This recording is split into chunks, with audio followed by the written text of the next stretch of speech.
What's up, everybody? We wanted to take a quick moment to remind each of you to please like, share, comment, subscribe to the podcast. Tommy, Ring that bell. ring the bell. It goes a long way to support the podcast. Besides that, Tommy and I offer online coaching. The links for that will be below. The link for my merch store will be below as well. And without further ado, we bring to you a Thinking Man's podcast. A Thinking Man's podcast. What's up, everybody, and welcome back to another episode of A Thinking Man's podcast. This is episode 15. With me, as always, my good friend Tommy Stiles. Tommy, how are you? Good, brother. How we doing? I'm doing well. So this episode is going to be one that I think quite a few people have asked for or about, and we're just going to be doing simply a deep dive on growth hormone. Tommy just commented before we started recording that there's plenty of podcasts with guys that are smarter than the two of us explaining what growth hormone is, how it works on the IGF-1, GH axis, all these different deep dive, scientific terms and, definitions. That's not what we're going to do here. I think we both have a little bit of that, having gone through J3U, but more we're going to be discussing like the application of it and how we use it ourselves, how we use it with clients, and different considerations when using it. So, Tommy, why don't you kick it off first, Professor Tommy, and let's get rolling on growth hormone here. Yeah, so growth hormone. I mean, I think it's probably the one thing I've had a lot of conversations with clients and just people underneath me over the last 3-4 years. I'm like, is it a game changer? Is it, the way I thought about growth hormone when I was coming up, it was like this is like an Olympia level thing. Like there's no way I could ever use it because that's just so next level. And then you get to learning about growth hormone, you start using it and you realize that really it's not that it's not a game changer, but by itself, it's pretty minimal impact on your bodybuilding career and your goals. Where it does have merit and where it can be thrown into that maybe it's a game changer is its synergistic effect combined with a PED cycle and or insulin. So growth hormone, when paired with anabolic steroids, definitely increases hypertrophy, and it really has a good effect on fat loss and the amount of fat-free mass you're going to carry. So a little bit of my history, growth hormone, I started in 2018 consistently. And that was 4 years into competitive bodybuilding, multiple PED cycles already ran. Again, I considered growth hormone as like this high upper echelon thing that really didn't apply to someone who was competing at the state level, I have a little bit different thought process now. Obviously, there's a lot more information out there. But so I think I started with 3 IUs daily. Were they Chinese generic, Tommy, or did you get farm right off the bat? So that's a good question because that's always the next thing is I did straight generic until the last 12 months. I have been straight farm grade Serostim, but for the bulk of my growth hormone use, it's been Chinese generics. I have had them tested by the HPLC testing and not every batch. So I will say there was probably some growth hormone I did early on that was junk and maybe gave me higher IGF-1 levels on blood work, but that doesn't necessarily mean that it's pharmaceutical or that it's growth hormone. That could just be one of these secretagogues like MK677 or CJC1295, all these things. So I guess a recommendation I would give is if you aren't sure that the generic that you're using is legit, you haven't had it tested or you haven't seen the test results, it's probably not worth any amount of investment money-wise. Generic's probably always going to be more cost-effective than a farm grade, and it's going to be probably a little easier to allocate, but I just don't think it's worth any amount of investment if you aren't sure on that testing. So that's just something to note. I'm not going to sit here and say farm is better than generic or this or that. Like I've used both for substantial amounts of time. after using both, I tend to lean towards farm grade just because I know what I'm getting. If I can get farm grade, then I'm going to go with that route. So to each their own, it's their own, process, but that's my take on it. I'll kick it over to you, let you talk on it, but that's kind of where I'm at with growth hormone. I've used it consistently since 2018, with the exception of maybe 2 or 3 months. I just didn't use it. Yeah. So similar, I started consistently using it 2019, towards the end of 2019. And, depending on what coach you speak with, or, who you work with, a couple people have some pretty like black and white opinions about farm or generic. I think it all comes down to all of the stuff. I think it comes down to, affordability, availability, reliability. So, if you can consistently get generics that test out when you send them off to be tested, and it's truly, I think it's like the 191 amino sequence or something like that. As long as it comes back that it's that and not 192 or whatever the next one is. If you can get generics that test out well, it will save you a ton of money. And they seemingly, as long as it is growth hormone, it's going to work the same. Now I've kind of bounced around with the two. I would agree with you. My general sentiment is, if you aren't like actively sending your generics off to get tested, and you're just guessing, most of the time you get what you pay for. So if it's much cheaper than the real thing, it's probably much less potent than the real thing. There are exceptions, like we talked about. I'm fortunate to have one. But otherwise, you wind up, there's been like specific preps or specific lengths of period that I would only use farm. And it's like, 3 to 5 times the cost. So you're going to pay for it. Now, is it a game changer? It's funny that you say that. I used to think the same thing, like all along my journey, especially when you're young and like insecure about where you're at. You see guys that are bigger than you in the gym. And like when you're natural, you're like, oh, fuck that guy. Like he's on juice for sure. Like, and then you go on juice and like, yeah, you're not that much bigger. And then you see like a bigger guy and you're like, oh, dude, this guy's on fucking juice and he's on growth hormone for sure. And you're like, you do it yourself. And it's like, it makes a difference, but it's not a game changer overnight. And then, part of this same discussion, I think, will eventually be insulin. And it's like, yeah, that was all a thought too. I'm like, oh, you know what? Like, dude, when I combine insulin and growth hormone, like it's over for the rest of these bitches. Like I'm doing this thing. Like insulin was the one I thought was just going to be. I thought it was going to be this magic combination. I thought when I put the two together, I was pretty convinced that it was going to be like immediate. And so the first time I ran all three together, I put on like 10 or 15 pounds, but man, my blood pressure unchecked was probably at 180 over 120 or something obscene. Just carrying a ton of water, just heavier on the scale, puffier in the, in the mirror, and not much bigger muscularly. So yeah, all the same stuff. Like I kind of thought it was a game changer. And then you slowly realize it's really not necessarily. Like I've seen different guys that I trust in the pro ranks that have talked about not ever using it until they were a pro, which is like, man, like these guys are already winning big time amateur shows without this. So like everything with this crazy sport that we're involved in, a big piece of it is just genetics.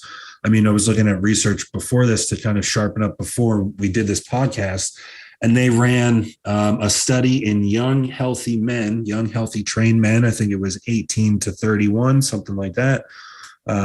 They were on, so there was 3 different groups, and one of the groups was they trained with like adequate volume to failure. They were on testosterone, and then they were on like an exceeding number of units of growth hormone, up to like 30 units a day.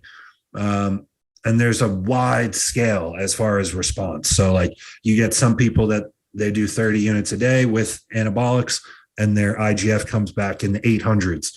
And then there are some people that are doing 30 units a day of pharmacy growth hormone with pharmacy testosterone and training with weights, and their IGF doesn't go above 200, which would mean that you're basically just a non-responder.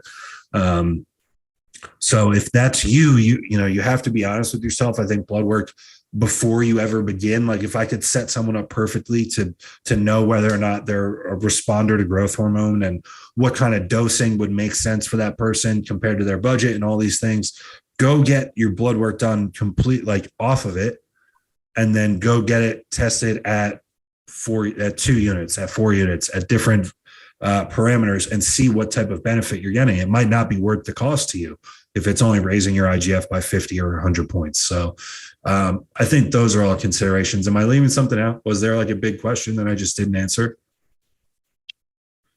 No, I mean, that's kind of like we're giving our history right now. Yeah. As far as maybe totals, something I didn't know about until I didn't even factor it in as like that genetics play a role. So yeah, if you do the legwork and you find out that you're not a responder, like, one, it sucks, but two, on a positive note, you're going to save a lot of money. You're going to save a ton of money. Yeah. And honestly, I'm not totally convinced that for those people, given that a response everywhere else is normal, because we've seen like that there are basically non-responders like to training, like where they can do upwards of 40 plus sets a week, like near failure.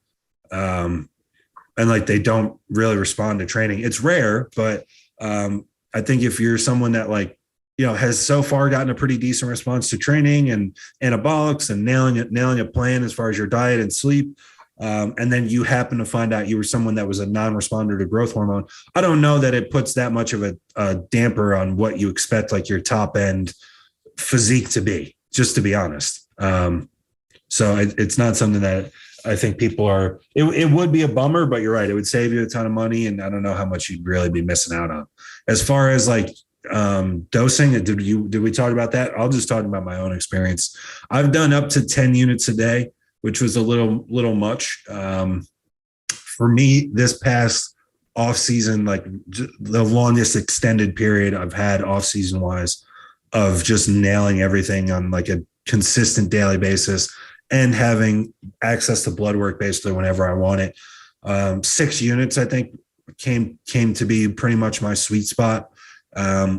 For my younger guys, I typically will, 2 is pretty much right at replacement level. So it's like, I don't know that there's much of an application other than if you have like an enhanced off-season bodybuilder in like a maintenance or TRT phase, you'd want to probably start with more than 2. I think 4 is a really good, like beginning enhanced bodybuilder dose where it might make sense to put 1 around training, either pre or post, and then 1 before bed, like unequivocally has been shown to have greater bioavailability because that's when we're secreting it naturally. So then it kind of supercharges that response for us in layman's terms. So I've done pretty much everything up to 10 and 8 a day, even 7 a day. I tried somewhat recently, and I get to a point where I can't sleep for more than an hour or an hour and a half at night consecutively without waking up from like pins and needles, like heavy pins and needles in my hands and my arms. And then, so 6 is the most that I can use where that doesn't happen. So that seems to be my sweet spot. What about you? Yeah. Dosing wise, I mean, that's how I think I started at 3, bumped up to 4. 4 was my number for probably 2 years straight, maybe a little longer. And then on my own, while Dusty was in a coma last year, I just was like, fuck it, I'm going to go up to 6. And that was just more so trying. It's probably the wrong time to try it that close to the show. How far out were you? 4 or 5 weeks. Yeah, you're just like kind of packing on extra water at that point. Yeah, so that's a good. What I noticed, at least one of the generics that I had along the way, or at least some of them, and this could have been ones that I didn't have tested, so they might not have been legit. I held a lot more water with those than I do with like a farm grade Serostim. Like, yes. I wake up and I don't go to bed 15 pounds heavier than I woke up at. That was the case with some of the generics I've had over the years. Like Yeah, I'm bigger. I feel swole, but like, was it just because my blood pressure was high and I was holding water? Yes. Probably. And a good way to test that is to come off growth hormone completely. And if you lose 10 pounds of water right away, like you're pretty You much know, at that point. So that's for me on a good farm grade. I have no issues with water or blood pressure. On some of the generics I've ran that I didn't have tested, that wasn't the case. So something to take note of for people listening.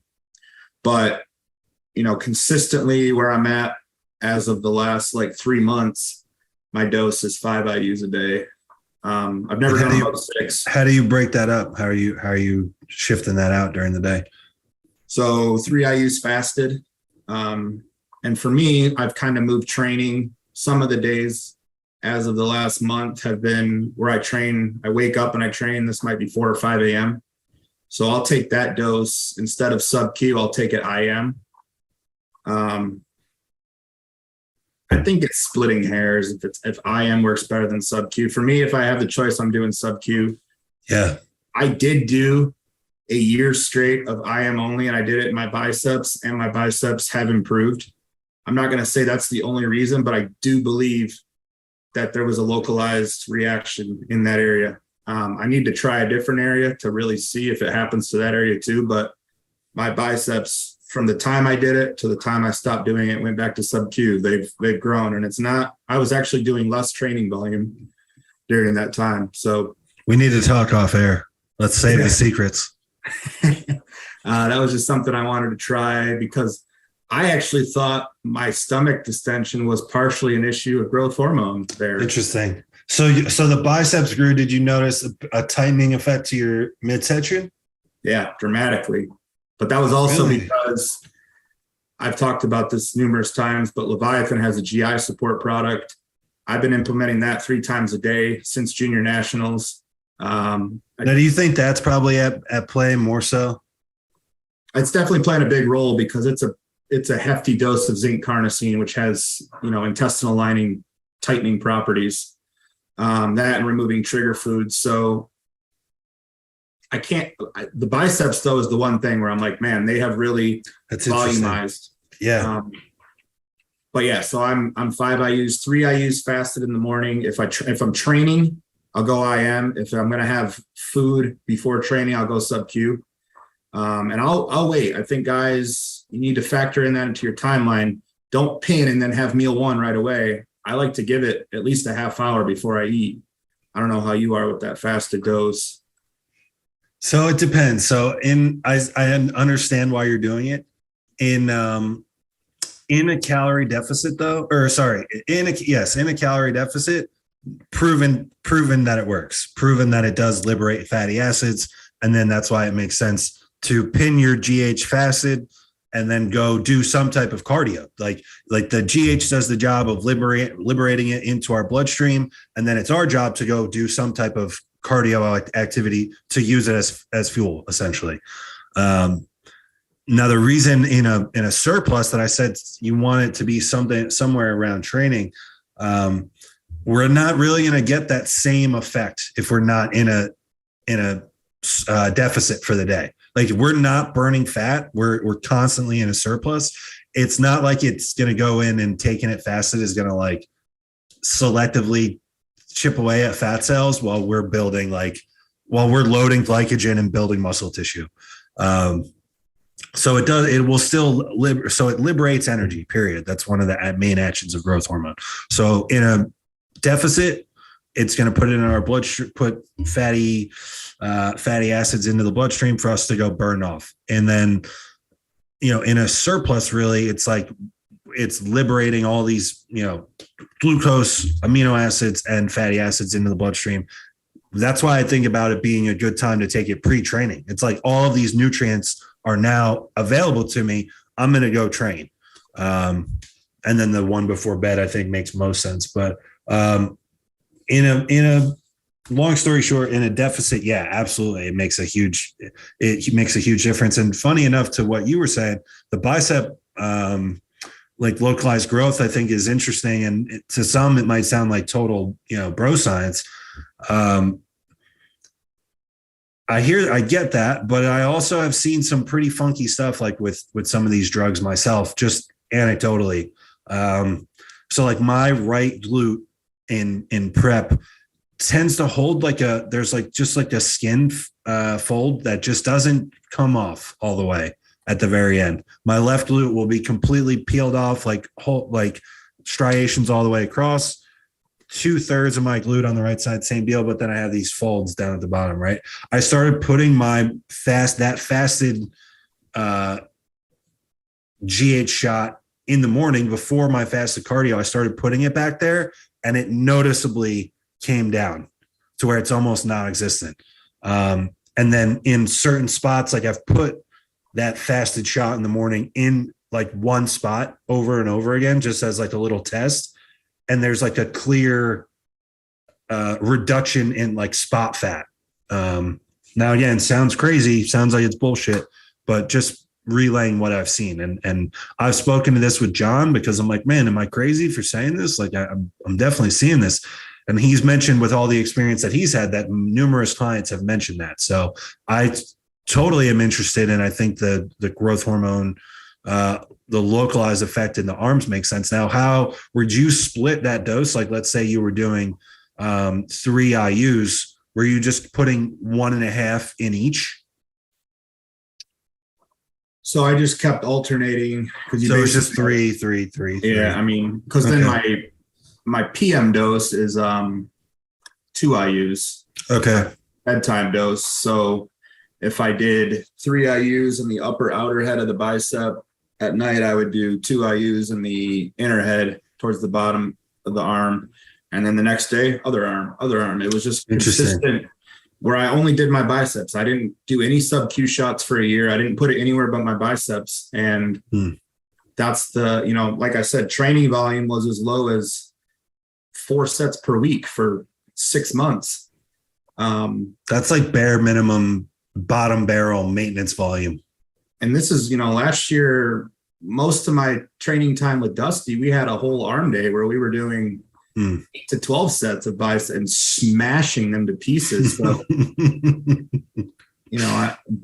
if I look on paper, arguably, I'm using the lowest amount of loads I've used and the lowest amount of volume for biceps. And they look the best they've ever looked in every shot. Yeah. I'm not sitting here telling you, like, if you do this, it will work. I'm just explaining my experience because I was like, maybe my distension is from growth hormone there for literally the last 2 years straight. Yeah. Why not try it in the biceps? And that was what sparked it for me. So it's pure anecdotal and it sounds bro science, but I'm just reporting my findings. I'll report back in about a month because I'm about to start doing the same. Yeah. I mean, it doesn't hurt to try. It's not like there's a negative that was going to come from it. It's still it's going to work. Yeah, it's going to work either way. So that's kind of where I'm at with dosing. You kind of brought up some good points about like when to do it in prep versus off season. So first off, I guess, how were you breaking that up when you were as high as 8 and 10 IUs? How was that broken up through the day? Yeah, I was pretty much just hitting 2. So 2 units. Again, this one's tough because it was shown in like cells themselves and not in humans. But because of this limited information that we have, there's reason to believe that 2 IUs, 1.5 to 2 IUs per individual shot is the limit that it would is the limit that we can take before it crosses over from localized IGF increase to systemic IGF increase. So localized would be like, you go train your bicep and it's there within the arm. Now systemic would be like an overall, you hear about overall growth amongst like organs and all body tissue. So thinking of that, I try to keep my shots 2 or less. And so when I was doing 10 a day, I was just doing 5 shots of 2. So it would be, pretty much every 2 meals, something like that. And then pre and post, and then before bed. My most recent setup for the off season where I was doing 6, I was training twice a day where I would do like a main session of either push, pull, or legs. and then go back later in the afternoon and just hit like the 2 or 3 arm movements that I was supposed to do. And in that case, so I had 3 shots of 2 IUs each. I would pin one pre-workout of the main session, pin the second pre-workout meal of the second session, and then the third session was before bed. And that was honestly the best I've ever set it up.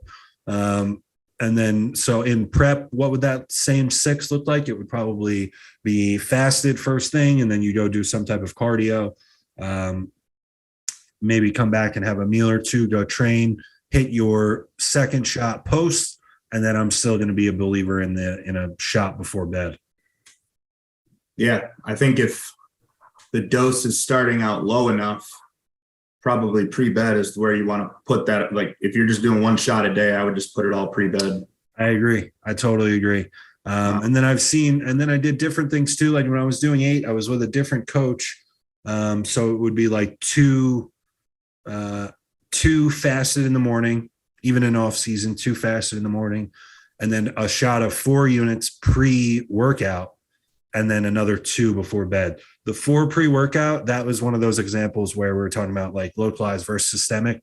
I could feel that everything was elevated beyond where I needed it to be during my training. Like I'd try to go do something with dumbbells or something, and I couldn't get my hands like to close around the dumbbells. And it's like, I don't want to have 120-pound dumbbells over my face and not be able to close my hand. Right. Because I got carpal tunnel syndrome going on from 4 units of growth pre-workout. So yeah, just a couple of the thoughts and considerations that go into it. And same thing, like, you know, when we're helping people and talking about implementing growth hormone into a bodybuilder's plan, that's kind of the thinking. The first thought, as far as like location within the plan, where do these go, is like, what season am I in with this person? Are we in a fat loss phase? Are we in a HRT phase? Are we in a active push? Like what's going on here? And then lifestyle comes down to it too. I mean, we just talked about pre-bed probably being like the one undisputed place where it makes sense to have growth hormone. But then I have some guys that, you know, no matter what I do, I put them on metformin, have them on Lantus, minimize the growth hormone that we are using. You put 2 units in before bed, and they, no matter what, are waking up with skewed blood sugar, where it's like high 90s into the 100s. And I've had some of these people, and then at that point, you just have no choice but to move the growth hormone to earlier in their day, and hope that it clears to set up a better waking blood sugar. So we say it all the time, context is king. We try to provide like a framework to our thinking that you can use across like most examples, but then there's always going to be these outliers where it's like, man, you kind of have to throw the textbook out the window and do what makes sense with this one person. Yeah, that's true. I think some considerations for prep use can be talked about, simply because off season, other than your PEDs, there's not really too many drug considerations that you have to factor in. Yeah.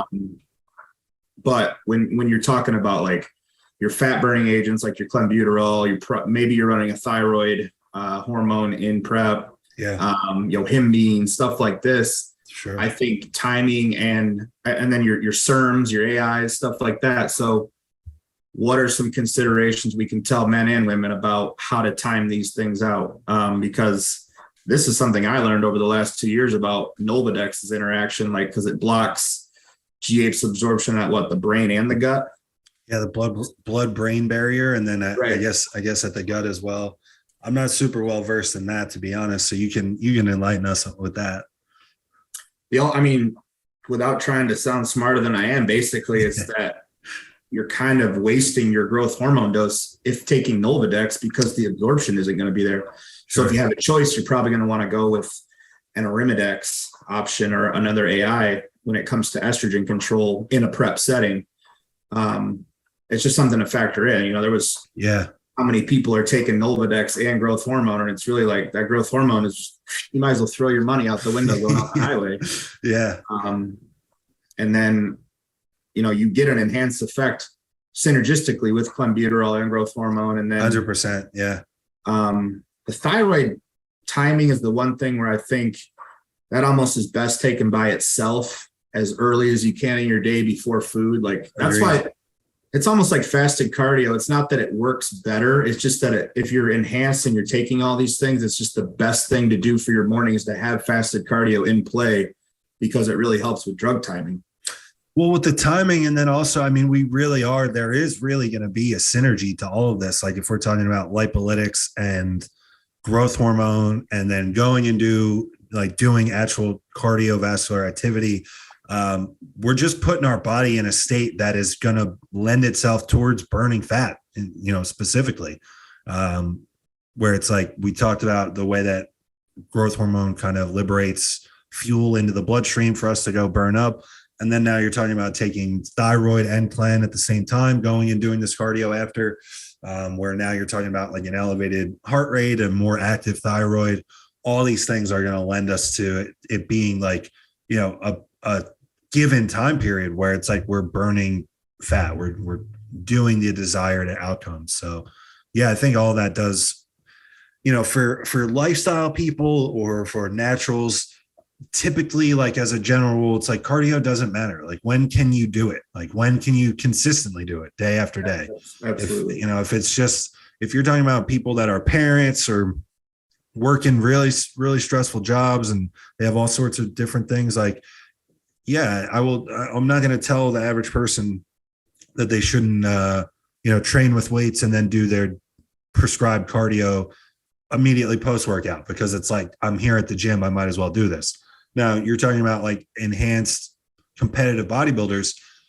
Yeah. Like when there's like these big research reviews and they review people that are in their, 50s that aren't our demographic. Yeah. You can say, oh, do cardio whenever. It doesn't make sense. But in the demographic of competitive bodybuilders where everyone is doing all this work and like genetics and the finest lines can be the difference between winning and losing. Yeah. I think these things, like putting them all in play together, it does make sense. And there is a desired benefit that comes from it. And I've seen it just myself. I mean, just anecdotally, like you feel like you're like setting your day up better, but also you feel like you're burning fat, man. I don't know what that means, but, like when you're in that routine every morning, like you finish that morning cardio and you feel like you're just ripped and tight as hell, like everything's super tight. And then that's a great start to your day. So I've noticed that with people that I help. It does seem like whatever your efforts are in the fat loss phase, it seems like they do go further when you have when you time out these little kind of optimization tricks, I guess you could say. I agree. I think there's something to be said about waking up hungry and then delaying food for another hour to go do cardio and using or longer things we're talking about to enhance the effects of fat burning. Because when we're not talking about just getting lean for the beach, this is competitive bodybuilding. I mean, if you're in the muscle building divisions, you have to be skinned out of your minds. We're talking some of the most stubborn fat sites on your body that have never been gone in your life. If it's your first time exposing yourself to removing that fat, it's going to be very, very challenging. Not only on the body, but also mentally, because you're in uncharted territories. I mean, mentally. Remember your first preps of getting peeled, and it's like, wow, this is every movement throughout your day is thought about. Yeah. And I think that was like that. My first show, I wasn't anywhere remotely close to peeled. And at the end, I was like, man, this sucks. Like, I just feel like shit all the time. Yeah. And then the next prep, I got actually peeled. And I was like, oh, like, holy shit. Like by 8 weeks out, like, it's like, man, I'm fucked. Every movement is a cost that I need to do a calculation for in my head, whether or not this is worth doing it. So I think if we talk like, I guess you could call them cons of growth hormone, and like, so side effects, obviously we've talked about it that we've seen with ourselves, increased blood pressure. When it comes to PEDs, you should already be watching your blood pressure. When it comes to adding in growth hormone, it's just another, it's the same thing. If you are already on a cycle or you've ran cycles and your blood pressure's in control, and then you add in growth hormone at X dose and you notice a sharp increase in your blood pressure, maybe that's a sign to back the dose down, or it's definitely something to note and report to your coach if you're working with someone. Yeah. And then insulin sensitivity. So we've kind of touched on that. Like growth hormone will cause insulin resistance. Now, it doesn't mean that every dose for every individual will cause that. Maybe you can take 10 and be perfect blood sugar. Maybe I can only get up to 5 or 6 or 8. You know what I mean? Like, it's all individual variability. So that's why, keeping a glucometer on hand and having a few days a week where you're tracking that, just to track trends. You want to see if any is my fasting blood glucose rising week to week to week? If I see it high one day, that doesn't mean I'm going to up and change the plan, because stress, the amount of sleep you get. I see this with myself because my night sleep is so whack that sometimes I wake up higher on a fasted blood glucose. Right. But my postprandial, 2 hours post meal, will be lower than what my fasted was. And that's just because of where my cortisol levels probably sit. Yeah. So I guess what I'm trying to say is look for trends. Don't just look for one day. We're like, oh, my blood glucose is 105. I better pull the growth hormone. Like, it doesn't mean that. It's just, and that's why we should be getting blood work done periodically as well, because now instead of just that moment in time where it's like, okay, I'm pulling blood work, or I'm pulling my blood glucose fasted or whatever. That's kind of just a shot in the dark. But you go get your blood work done, and it's like you see your serum insulin level, you see your A1C level. A1C is a big one. So it's like those trend up over time. That was a part of why I recently needed to end the mass phase, and I pulled back into like a little mini cut here. And it's not because my health markers were skewed, so to speak. I just visually got a little soft after being in a push and in a surplus for so long. But also my A1C was starting. So like my fasted blood glucose never started to trend up on that level of growth hormone. Eating 5,000 calories a day, where fasted blood glucose was still, with a good night's sleep, I'm still waking up 86, 88, like all good. All of my health markers on my blood work are excellent. Like, doesn't look like I'm even on. But then you start looking a little bit softer than you'd like, or not even, than you'd like. That was long ago, but longer than what's acceptable in an off season. And then you see that A1C is now sliding up, 5.8, 5.9. It's like, okay, this is getting like unsustainably high and has been doing so for quite a bit. Like, I need to pull this down and get these other things in a good spot. And then, then we can go about pushing it again. But was that even with Lantus in play? Yeah, even with Lantus, I had Lantus in at 10 units in the morning just to start the day. And then it happened to be my pre-workout meal as my first meal as well. So I had 5 units of Humalog in, which, we'll probably talk about insulin on a separate episode.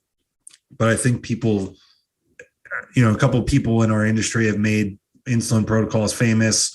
And like you see some of the wild before and afters or whatever, and people think it's like this magic anabolic. I remember like T Nation and some of these other outlets have talked about how insulin is the most anabolic hormone in our body and all these things. And it is. But insulin protocols should really just be used and thought about in terms of glucose management. And a big piece of that is using growth hormone to push the threshold of what is possible for your physique. So it's not like there's some magic formula where you're going to bang fucking 30 units of insulin pre and post, and your carbs are going to be 600 during the workout and all this different stuff. It's just you match the current diet and the current carbohydrate amount to, a correlating responsible amount of insulin that it's being used when properly. You should never feel insulin. You should never feel like you're going hypo and that you're getting woozy or you're ravenously hungry. Like, you should never feel it. And it should just be that it's providing your pancreas assistance to where the beta cells are not going to be burnt out eating 5,000 calories a day. We want to build, we talk about it all the time. To be good at bodybuilding, you need 10 years. So, if your pancreas 4 years from now doesn't produce its own insulin, like, you've undoubtedly just shortened how long you're going to be able to aggressively do this. Mm-hmm. So, insulin, like John uses this term prophylactic, like it's really just like a preventative strategy. So insulin would be in play, like I talked about. And then also metformin is in play, which is just created simply as a diabetes glucose management drug, and then has been shown since in human clinical trials as a life extension drug, overall inflammation reduction drug, a lot of awesome benefits for bodybuilders. So, I've seen it as a benefit with guys that have acne because inflammation is just high all the time. Different applications, but there are definitely so long story short, the increase in blood glucose is definitely something to monitor. It can be a big telltale sign as some of the things that might be happening to you individually from your growth hormone use. But then there are also these other tools in play that make sense. And although sound dangerous or whatever, it's actually they're a wise preventative strategy, especially if you plan to be in competitive bodybuilding for 10 years. So, and it's the same thing with the blood pressure, not to ramble on, but there are things that you can do to work around high blood pressure before you just take your foot off the gas. Now, what have some of your responses been? Like when you say that you have found that 5 unit mark is your sweet spot, what helped determine that for you? Yeah, so I'll answer that, but it's funny you mentioned there's such not a big one, but there is some sort of stigma attached to growth hormone and insulin among people who aren't really that knowledgeable. They've just heard a lot of shit on the internet, where there's more fear to use those than there is tren. Yeah, it's wild. You give tren to 9 out of 10 people and they're like, I'll do it, whatever dose you tell me, don't care, I want the tren. And it's tren is way more fucking risk, way beyond growth hormone or insulin. So it's just funny to me that people put growth hormone in and I guess I didn't even do it from a risk standpoint. When I was younger, I just thought growth hormone was just man, that's way beyond me. Not because it's risky, just because it just the words growth hormone are just intimidating. But yeah. So I figured out at least where I'm at right now, that 5 IU mark based off just my blood glucose. And then obviously my getting sleep and rest is an ongoing, project for me to work on. But that being said, hydration's a big one. That can skew blood glucose readings. So for me, at my body weight and living in Arizona, dry climate, I need to push 2 gallons of water a day every day. There's no ifs, ands, or buts about it. I mean, that's a lot of water. You have to be intentional about drinking that amount of water. But I've just noticed too many negative things happen when I don't push that water. So I guess, I hope that I can push that GH dose higher if my body and blood work allows over time. But right now it's just that I'm right at I'm right at that threshold where if I try to push it too hard, I'm just going to run into a point where I have to end my growth phase. So I guess, that's. Now, what about A1C? Are you just talking about just your fasted readings that you do yourself? Just the readings. So my A1C is actually, it's 5.0. It's good. Oh, wow. So that's why with me specifically, I don't give a ton of merit to the blood glucose because I don't know, man. There's a lot of days, especially on my off days, where I'll delay eating until mid-morning just because I know I don't have as much food volume and I can put my meals every 2 hours. Yeah. So whether you want to call that intermittent fasting or whatever, I just prefer to start the day without food. I'd rather just pin my growth, go about my morning and then have meal 1 and then I'm every 2 hours the rest of the day. So I think doing those things helps stabilize things for me. But I guess the A1s, I pay more attention to the A1C because that's more definitive than day-to-day blood glucose readings. Yeah. And even for me, when they're elevated, it's 103, 104. It's never 120s plus. Right. I usually use 90 as a benchmark. If I'm consistently above 90, that's when I'm all right, I need some interventions here. Yeah. And then do you have, alongside that 5 units of growth, are you deploying any insulin or any glucose management strategies? Yeah. So there's 10 IUs of Lantus on training days only, fasted. Nice. With meal 1. And then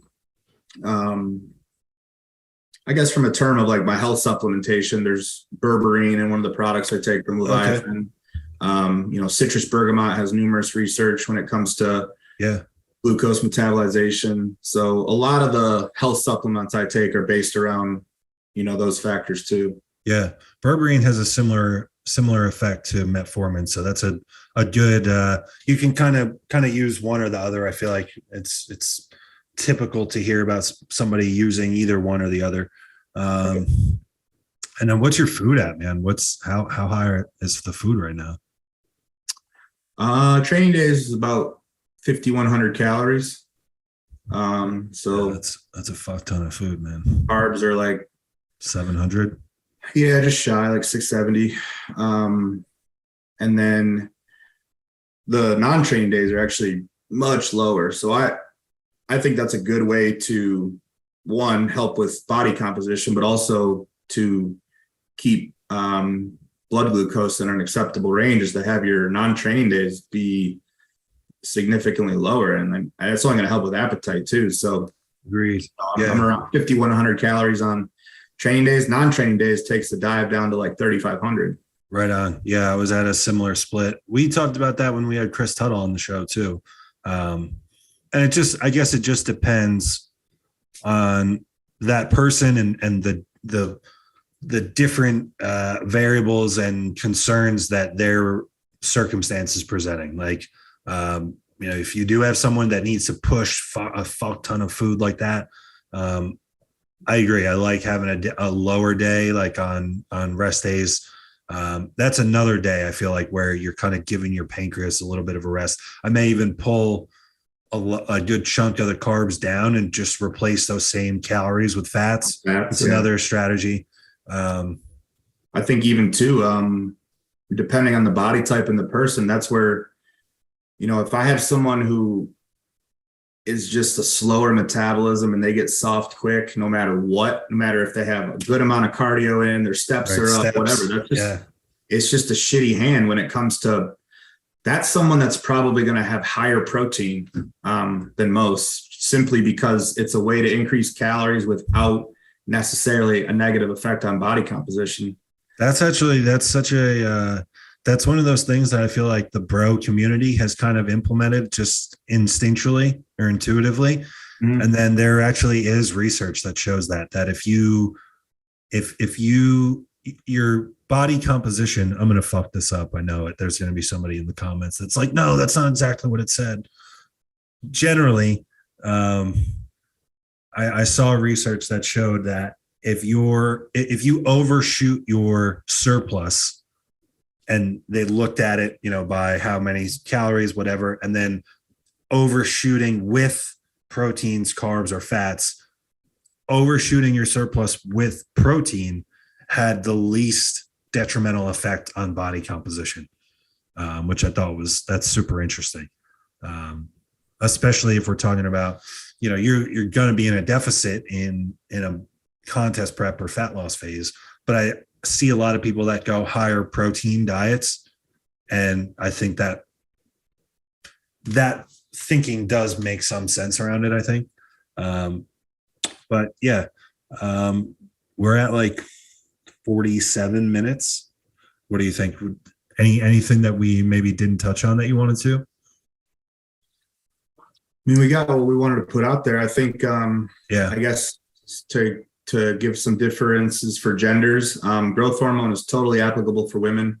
If anything, that's when we talk about those side effects and risks of anabolics, like you don't have that with growth hormone. You have the same risks that you have with males, insulin sensitivity and blood pressure. Females, I mean, there's enough literature out there that says you're not going to get the IGF-1 response that males get, but you absolutely can get the free fatty acid mobilization.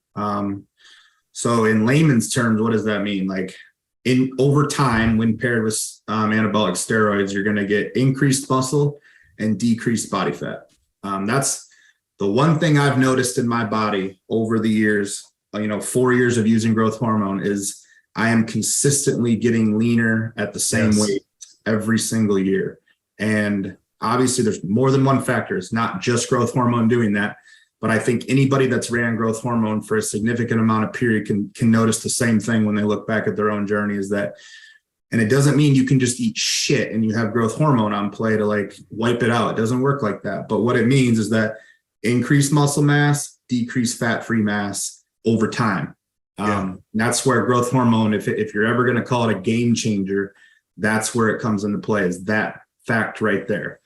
And another one with women too, that I'm not going to pretend like I'm smart on this aspect. I just know that when it comes to birth control, you want ideally like the IUD or no birth control, but a hormone-based birth control, because estrogen plays a role with growth hormone too. And again, we're not going to there's people much smarter than you and I on that stuff. But that's just a consideration for women, is the type of birth control you are on, if you are on one, and growth hormone use. But, for females, I think 2 IUs is a great dose to run, maybe 3, depending on the person. But I think benefit starts even at 1 for ladies. Yeah. And then lifestyle too, like you're looking at vitality and anti-aging and just overall benefits like that. I think 1 to 2 is a great, But the one thing I'll say about growth hormone is, I think when we were talking about cons is, blood pressure, insulin sensitivity, but a big one's going to be cost for a lot of people. And that's like, there's a lot of guys that I've worked with or I work with now that I'm like, I'd love to get you on growth hormone, but you're just not in a position where you can afford it. Can't afford it. Yeah. Don't ever go broke to use growth hormone. I promise you, it's not worth it.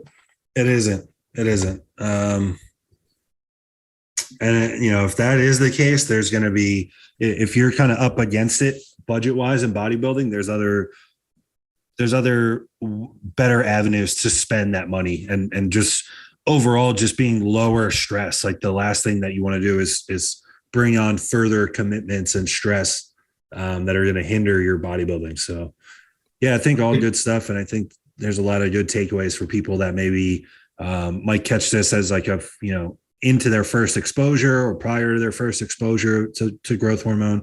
I will say, just as a general note, I do think that it's a smart thing. Like, because I always looked at it when I was coming up like, oh, I'm going to save that almost as like an ace card to play when I'm more advanced. And looking back, I think that I probably, and I've implemented this with some of my younger guys now, I think an earlier exposure is actually better because of the synergy with growth hormone and all these other prophylactic drugs. You get someone on a PED protocol where there's, a moderate amount of anabolics, a couple of these prophylactic drugs, something like metformin, maybe something even like telmisartan, like we were talking about earlier, that blood pressure elevation is from a aldosterone response that we get from shooting growth hormone. So then there's, that's another tool in play. But generally, I think having all of these strategies come together in like this perfect harmony to create the synergy, I think provides a much lower long-term risk than like pushing anabolics specifically up super high and getting the most you can out of anabolics before then turning to growth hormone. Like if I could redo it, I would expose myself to both at a lower amount early on before like hammering, anabolics only and then adding growth later. So that's just one thing in hindsight I think could have been done better.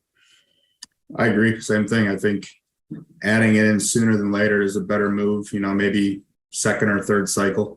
Yeah. If you can afford it and, you have affordability, availability, reliability, all those things are in good place. Like if we're talking about just making the most out of what we're doing and what we're spending on, I think it does make sense to get in early on, because then you can limit the doses that you're using with actual steroids. Like you can limit what you need to use to get the same response, which I think as far as like both acute and then long-term side effects, gear is really what we need to be not afraid of, but mindful of most as far as our dosing. Like, insulin, as long as you're not an idiot, it's a very safe thing to use.